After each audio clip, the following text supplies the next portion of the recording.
Stop! Nope, nope, nope, nope, not again! Nope. No, no, get away, go away, go away, go away. Okay, fine. Fine, now talk about the ghost in the womb. So today on Why Did It Fail? I present to you Monster Madness. Monster Mass Battle for Suburbia. Wow. Yeah. You know, to be honest, I don't know why this game. It, like, has everything everyone bitches about in modern consoles. It's like, why the fuck does it not have local co-op? 4-player local co-op.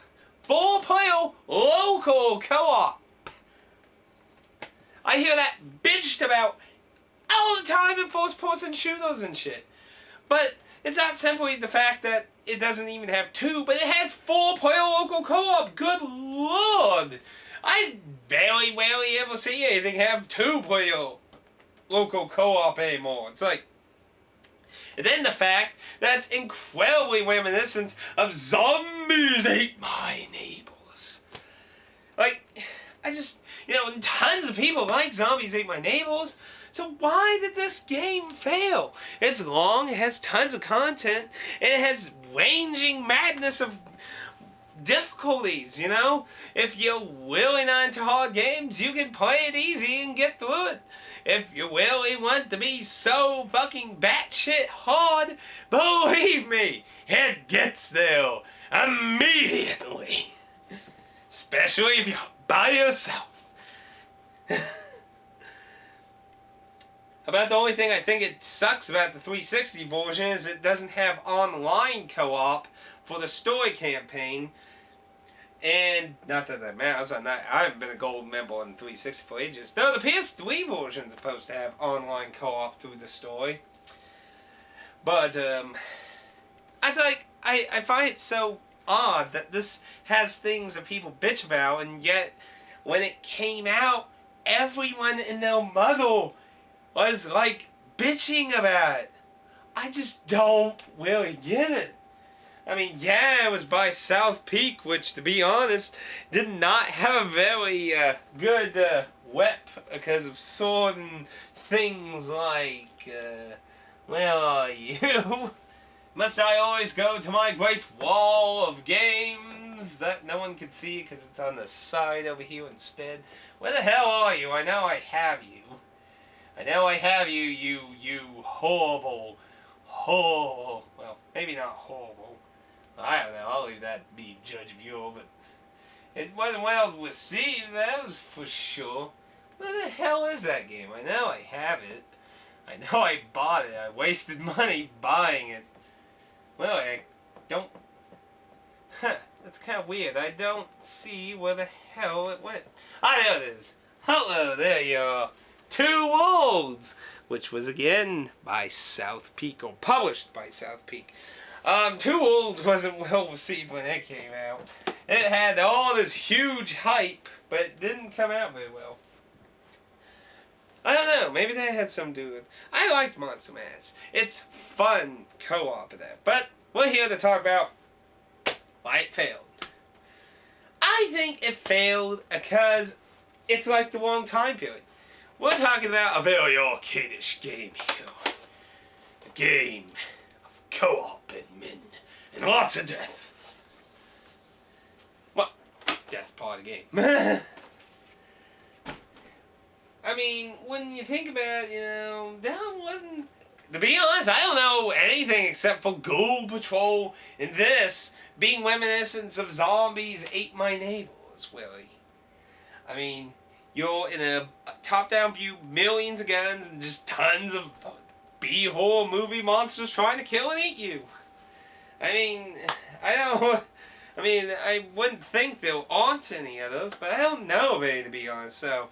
Maybe it was just something... Maybe Zombies Ate My Neighbors is something that a lot of people just never really played, maybe, in the modern game world. I always thought it was this big cult hit a lot of people knew of, but... Then this game came out and made me think a little differently, whether that might have been true or not. I guess a lot of people on 360, I guess, at the time, just weren't really into the arcadish feel of the game, I guess. Now, I do know which is, of course, very opinion based. I remember a legitimate thing people can obviously complain about was the controls. Controls were odd, I admit. I mean, the default controls before they did some update, and I've never played it in that update that changed the controls, so I have no idea how that is. But originally, you like clicked in the analog stick to do like a big jump thing, and apparently that was incredibly hard for people or something. I don't know. I beat the whole game except for like the ending area of it with Aaron, so I don't know. And I played the like online death matches and survival mode and that. You played that online, but you couldn't play the story online in the 360 version. But I remember the PS3 version was supposed to have a big selling point on that. And I've never seen the PS3 version. I mean, I've seen physical copies of it, but I've never actually seen footage of it. Supposedly it was being retooled and stuff, so I never really saw its final outcome, to be honest. Because I played and beaten the whole game. Not on the hardest difficulty, though. That's just madness, there. Of course, there was also the non-Pacific part that ain't the very end, but it's way close to the end. Where there's a segment on like a Doom buggy thing that you're making jumps on and stuff from platform to platform while everything's collapsing. It's always been debated whether it was intentional or a bug, but in the most difficulty, the camera will not follow the buggy. And I don't know if they ever made an update that fixed that, or if they ever... At the time, I've never heard them officially state if that's a bug or not. Some people theorize that it's the madness in the difficulty, because if I remember correctly, the hardest difficulty was called Monster Madness. But,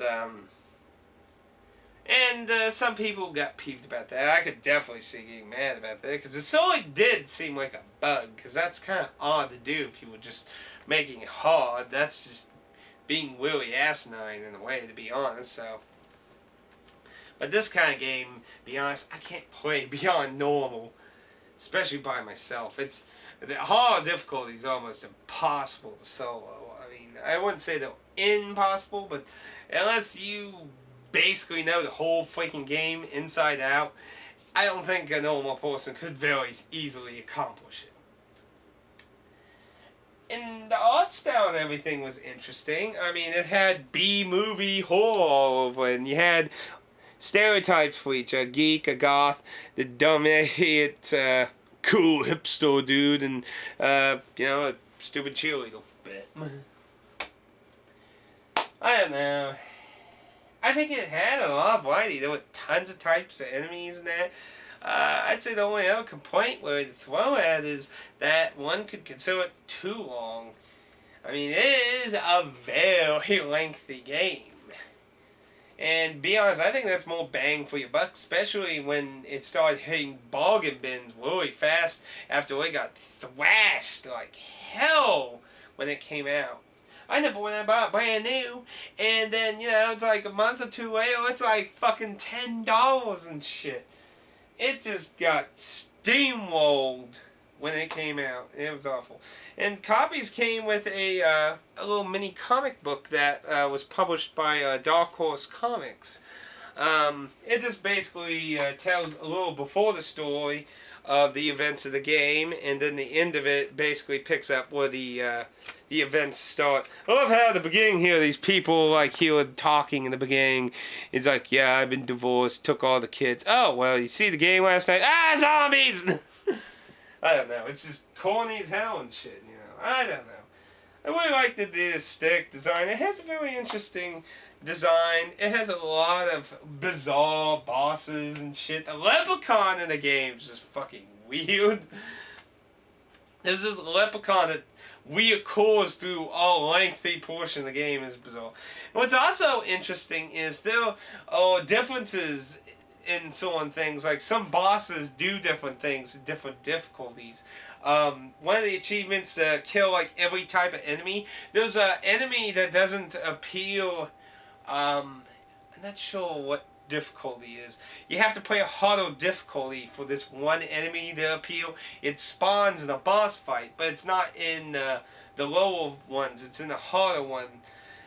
And, I mean, some boss fights play out differently just a bit here and there. And it adds a lot of variety. Tons of fucking weird weapons and shit to upgrade. And it's just all in twist at the end. Oh, the twist is fucking weird. Not a very satisfying twist, to be honest. And it kind of did have a weird cliffhanger ending. But why did it fail? Why did it fail? I don't know 100%. I feel like this is a game that had no real reason to fail very much. I mean, it wasn't perfect out the door. Every game has problems. I mean, look, everyone likes Skyrim and Oblivion and Morrowind and like Fallout 3, and I like Fallout 3. I like Morrowind. It was a pretty nice game. I haven't played Oblivion or Skyrim yet. I need to get back to a Morrowind's add-on so I can get to Oblivion next. But, you know, if you're going to deny it, then you're just a liar. Those games are buggy. They have so many freezing issues and weird bugs and shit. And everyone loves those, so, you know, just hyping on one little bug that, to be honest, not a very huge portion of players are going to ever get to that one point on the Monster Madness difficulty. Seems kind of not like a point that could just blowingly destroy the entire game's weapon, you know. I don't know. It's just feels awkward to me. A mystery of mysteries. But why do you think Monster Madness failed? Whether you like or hate the game, I'd love for you to leave a lovely comment of why it failed. But until next time, let's play some Monster Madness! Monster Madness! Monster Madness!